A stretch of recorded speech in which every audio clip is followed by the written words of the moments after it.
that when we actually interview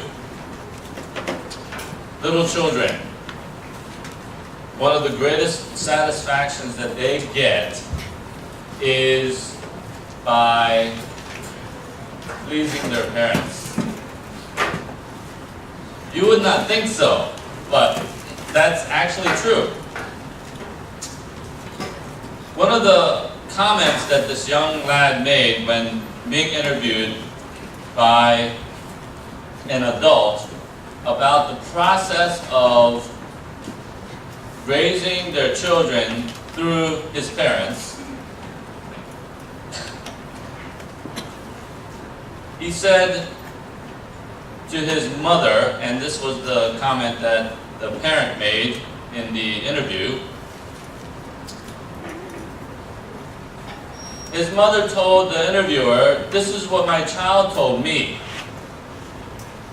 Mom, do you know why I love you?" And she said, "No, why?" "Well, because you make me obey you." And that was an insight that the mom received from the child concerning how the child evaluates himself and his relationship with his parents. Namely and specifically to his mom. He was grateful for the reality that his mother trained him to obey his mother. So the fact that he is obeying his mother satisfied him, made him proud, because he knew that he was pleasing his mother. Now, that is a strange concept for those of us who are not used to this kind of a mentality. Disobedience is norm, and we don't really know what we can do to satisfy our parents. There's a war going on within that struggles to determine what I need to do in order to satisfy and please our parents. It's quite simple. It's obedience. Do you want to please the Lord?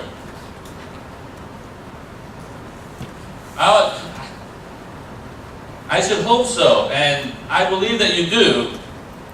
Most of you. Most of you want to please the Lord, but more often than not you wonder how. How do we please the Lord? What is a good way to please the Lord? If we try to discover that, we would go into Scripture and look at all the passages and reflect on how is it that we need to please the Lord. What did other people do to please Him? Well, in Scripture we find out that Jesus commended people more about this than anything else. He rebuked people more about this than anything else. It wasn't necessarily just obedience. Yes, there is no way to demonstrate to God that we love Him apart from obedience. But what did Jesus do and emphasize by His rebuke and by His commendations? What He emphasized was faith. He rebuked His disciples more about faith than anything else. He commended people more about faith than anything else. Jesus was emphasizing the reality of faith in order to please the Lord. So if you want to please the Lord, you have to exercise faith. There's no other way to do it. In Hebrews chapter 11 it says, "And without faith it is impossible to please God." Because anyone who comes to him must believe that he exists, and that he rewards those who earnestly seek him. We cannot please God without faith. Now, obedience is the demonstration that we love him. If we obey Jesus, if we obey God, we demonstrate that we love him. But does that please him? Not if it is not done by faith. In other words, we can obey God just because we want something good from him. But if we don't obey God because of faith, it doesn't please him. It may demonstrate that you love him, yes, but it may not necessarily please God if it isn't accompanied with faith. Here is a great example. When Jesus had again crossed over by the boat to the other side of the lake, this is Mark chapter 5, verse 21 through 34, a large crowd gathered around him while he was by the lake. Then one of the synagogue rulers named Jairus came there. Seeing Jesus, he fell at his feet and pleaded earnestly with him, My little daughter is dying. Please come and put your hands on her so that she will be healed and live. So Jesus went with him. A large crowd followed and pressed around him, and a woman was there who had been subject to bleeding for 12 years. She had suffered a great deal under the care of many doctors and had spent all she had, yet instead of getting better, she grew worse. When she heard about Jesus, she came up behind him in a crowd and touched his cloak because she thought, if I just touch his clothes, I will be healed. Immediately her bleeding stopped, and she felt in her body that she was freed from her suffering. At once Jesus realized that power had gone out from him. He turned around in the crowd and asked, Who touched my clothes? You see the people crowding against you, his disciples answered, and yet you can ask, Who touched me? But Jesus kept looking around to see who had done it. Then the woman, knowing what had happened to her, came and fell at his feet, and trembling with fear, told him the whole truth. He said to her, Daughter, your faith has healed you. Go in peace and be freed from your suffering. Now, this is only part of the story. It's actually two parts.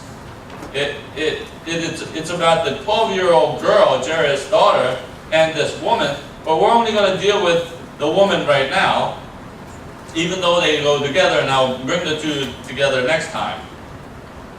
Here is a woman suffering from bleeding. We don't know what it is. The stage is set with details that we know and is emphasized here, and any detail that is not here is not an emphasis of the author, Mark. So this was the situation for her. It was a bleeding that she was experiencing for 12 years. For 12 years, she had to deal with this problem. We don't know what kind of bleeding it was. Mark doesn't tell us, but it must have been related to the woman's reproductive functions. It's the only way that bleeding would be tolerated. Otherwise, it would be, you stop the bleeding and heal. So she was dealing with this for 12 years. And it says that she had suffered much, even at the hands of doctors who were supposed to heal her. But they couldn't. Her medical bills bankrupted her. Yet, there was no healing. Right at this point, a number of the U.S. citizens and people around the world are feeling the same pain. They're saying, we exhausted all of our money, but there is no healing in sight for our daughter, for our son, for my wife, for my husband, none of that. Instead of getting better, she got worse. It is very, very interesting. Just a little side note, very, very interesting, that when Luke, who is a doctor, describes the same situation in his book, he doesn't mention this. He doesn't say, it doesn't say that she got medical attention well, it says that she got medical attention, but instead of getting better, she got worse, and he sort of protects doctors. There's a prejudice going on. It was a professional courtesy that he demonstrates. But here, Mark is not a doctor, so he says it like it is. The doctors didn't help any. As a matter of fact, it got worse. So, doctors were useless.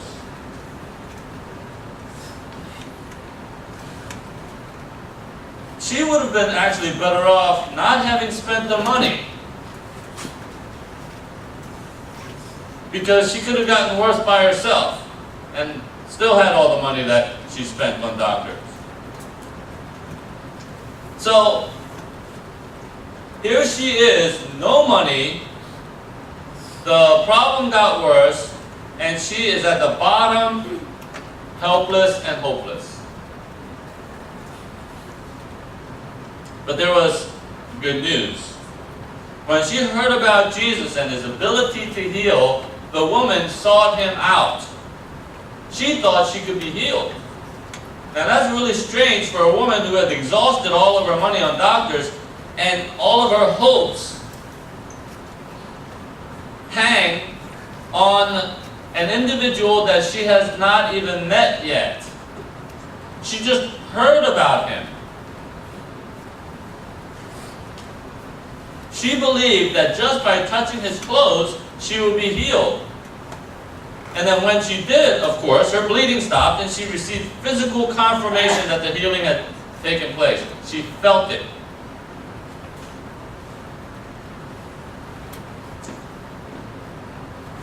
The healing was a solution, but there was another problem. And the other problem was that she had no authorization, so she thought, to tap into the healing power of Jesus. She didn't ask him. She just thought, oh, if I just touch his clothes, I'll be healed. And she went and touched him, and boom, she's healed. But then Jesus wanted to know who touched him without permission. So the disciples didn't understand the question. The crowd is pressing on him. I mean, they're all over the place. They're squeezing him from every side. And Jesus is asking, who touched me? Which was a very, very strange question. Remember, a couple of weeks ago I said, who didn't touch him? Everybody touched him.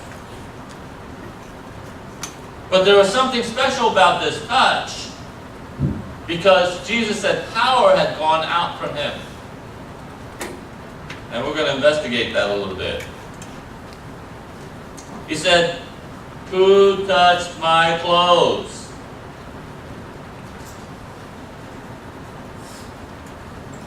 The answer would be everybody. But Jesus kept looking around to see if he could make eye contact with somebody who got healed because the individual touched him. So the woman, who was conscience-stricken, came to Jesus to confess, I am terribly sorry, I did it. I tapped into your power grid and zapped myself, and I'm healed now, but I didn't ask you, so I'm sorry. I did it. Most likely, the woman was fearing that the Lord would take the healing back. You didn't have permission, give it back. Go on being sick. But that's not the way that Jesus responded. He responded by rewarding her and assuring her that her faith healed her. Her faith healed her. And then he told her to go in peace and be free from your suffering. He liberated her. I mean, she was afraid. She didn't want to confess. But when she did, Jesus didn't rebuke her. He commended her. But a strange thing is, at this moment, the average Christian would not have responded in this way. The average Christian would not have sent her off. I mean, wish her peace, but not sent her off. He said, go in peace and be free from your suffering. The big question here is, why didn't Jesus share the gospel with her? Why didn't he just let her go? I mean, isn't this a great time to share the gospel? I mean, she got healed, she's already open, she's listening, she's compliant, obedient. He should have said, well, do you want to have a relationship with me? Do you want to have eternal life? But he doesn't address that. He just lets her go. It's a strange way to end this amazing miracle. He just lets her go. So let's look at this story, this account, and find out what the emphasis is and what we need to do in response to this scenario, this encounter with Jesus. Now, for us as human beings reading this passage and learning from it,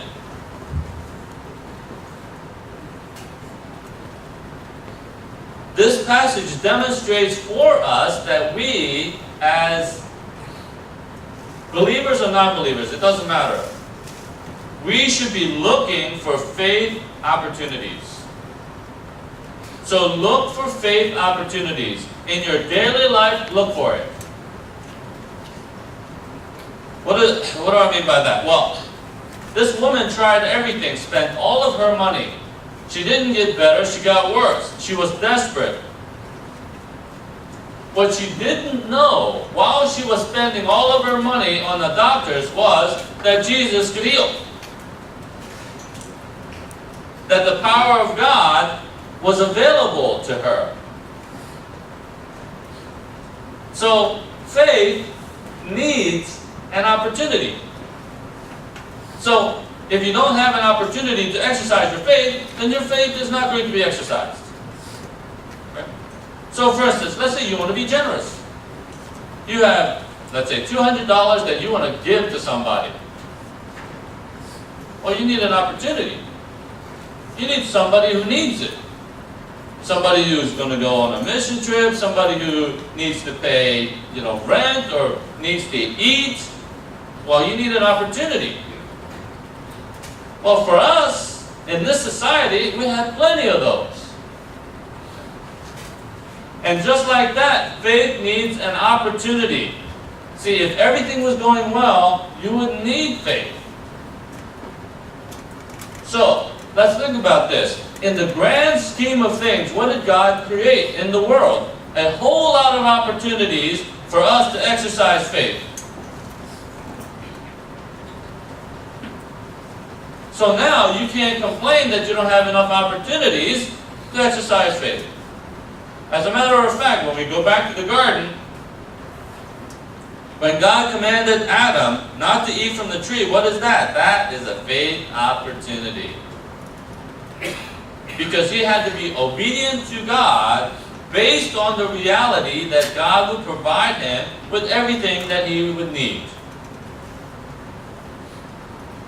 And he failed, which means he didn't exercise faith, which means that Adam displeased God.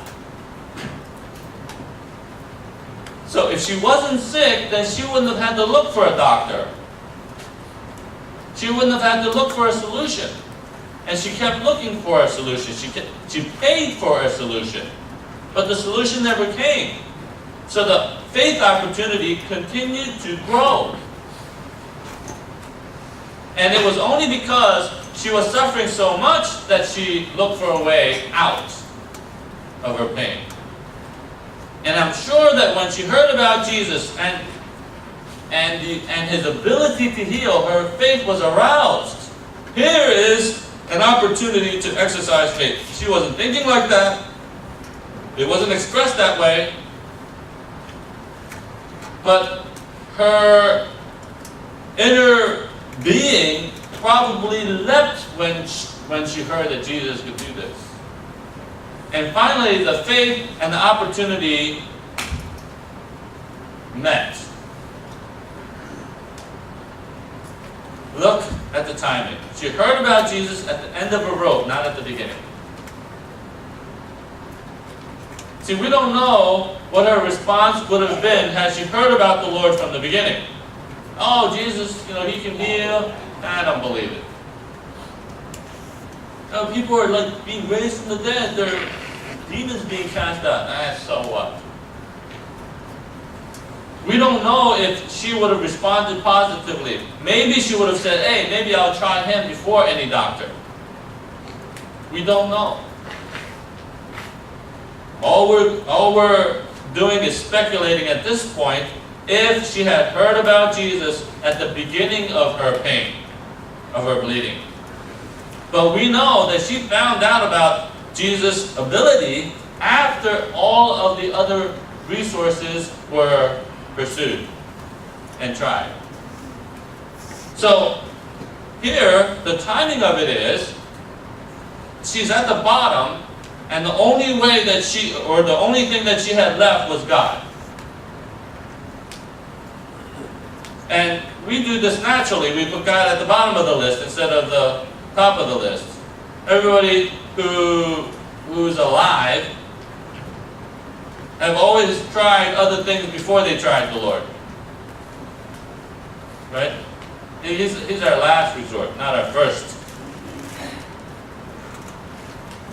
So non-Christians, they want to try everything else. They want to try man's solutions, man's abilities, natural solutions, and then finally when they're at the bottom, they say, well, I got nothing else to try. Might as well try religion. See if that works. God granted her the experience of the miracle through her desperation at the end. So, when adversity comes your way, when difficulty is your experience, when trials are stressing you out, when doctors don't have the answers, when your money is drained, and your energy is gone, and you feel like giving up, there is still one thing that you can count on. You can hang your hat on it. And that is faith that God can change the situation for better. When everything is depleted, you have no more hope in anything else, God can still raise somebody from the dead.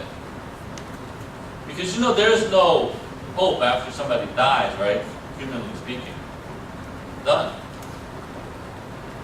Like I don't hope that my father, who was not a believer, all of a sudden appear here, and I can be encouraged that he has another chance to become a Christian and have a relationship with the Lord. I don't have that. I was 9 when I lost my father, and that hope is gone. And when I read my Bible, it affirms the fact that we die once and then we face judgment. So, I'm done with that. And that's how people feel about life. There is nothing else. But for a person who wants to please God, he can exercise faith in the one hope that is always there, and that is God's ability to do anything. But there is no need for faith when things are going well, correct? I mean, who looks for God when everything's going well? Nobody. You don't think about faith during times of plenty or smooth sailing.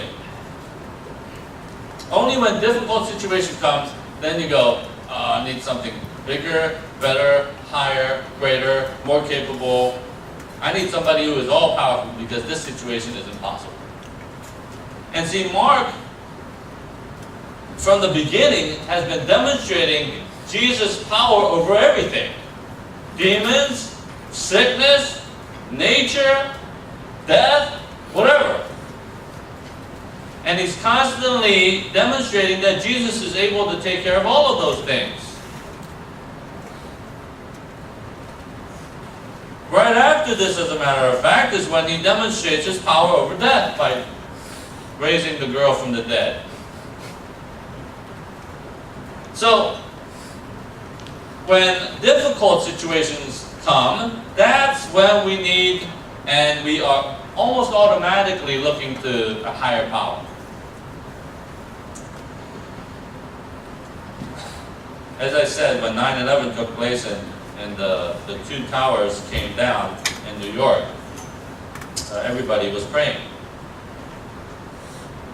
That's a situation that's impossible to solve without prayer. And people automatically pray. As a matter of fact, there are so many testimonies of how people have just rallied around one another and praying, like they were looking for chaplains, they were looking for ministers, they were looking for pastors, grabbing them all over the place. And pastors were showing up there. Ministers were showing up there just to do that, to grab people, to help people through this situation by helping them seek the Lord in prayer. Just prayer meetings all over the place. Right in the public. Everybody gathered, just bowing their heads and praying. Because the situation was dire. So we're not just talking about a test in school, although that could be. We're not just talking about losing a job or having a house burned down, or a family member, dying or being diagnosed with cancer. We're talking about there is no way out apart from the intervention of God, no matter what situation it is. And just like this woman, she exhausted all of her money, energy, hope, and had nothing left. What she ended up with was a faith opportunity. And there was one more thing to do, and that is to have faith in Jesus. So look for faith opportunities. You may be walking in one right now. Okay? Secondly, go to God even if He is your last resort. See, the problem is that people wait till the end in order to seek God. But at least they sought God even at the end. Because people don't have to. And some people don't. And my admonition, my encouragement to anybody is, even if He is your last resort, go. Go to Him even if He's your last resort. Sure, you put Him at the bottom of the list, but He's still on the list. And you can still go to Him. So look what Jesus didn't do. When the woman came to Him, He didn't reject her. He didn't stand up and go, "So, you put me on the bottom of your list." Everything else didn't work, did it? Well, you should have tried me first. I would have helped you. But because you put me on the bottom of the list, I'm not going to help you. Too bad. Well, next time, you're going to look me up first, right? No, Jesus didn't do that.